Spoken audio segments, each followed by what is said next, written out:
जर तुम्ही और तुमच्या ओळखीच्यांपैकी कोणी टीकेआर करणार असेल तर हे रील स्किप करू नका. बरेच पेशंट सर्जरीसाठी प्रिपेअर होतात, पण सर्जरी नंतरचे 2 आठवडे हे जरा अवघड असतात, त्याच्यासाठी प्रिपेअर होतच नाही. कलनी रिप्लेसमेंट नंतर सुरुवातीला पेन, स्वेलिंग आणि वॉकिंग मध्ये डिफिकल्टी होणं हे खूप नॉर्मल आहे.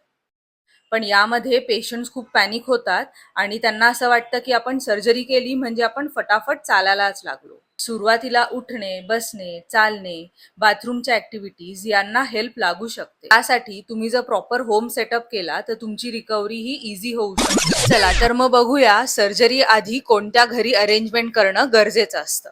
पहिली गोष्ट म्हणजे वॉकर. आपण सर्जरी झाल्या झाल्या आपल्याला चालण्यासाठी सपोर्टला वॉकर हा गरजेचा असतो. सेकंड म्हणजे कम्फर्टेबल चेअर.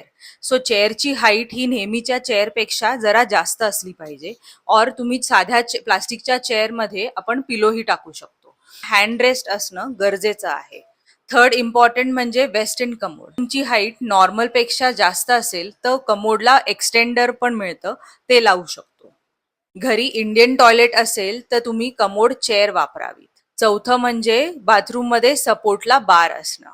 सुरुवातीला लो सोफा आणि पाय लटकून बसणं हे अवॉइड करणं गरजेचं असतं. सो अशा प्रकारे माइंड आणि होम प्रिपेअर करणं इम्पॉर्टंट आहेच, पण त्यापेक्षा इम्पॉर्टंट म्हणजे बॉडी प्रिपेअर करणं. सो ह्याच्यासाठी पार्ट 2 नक्की बघा.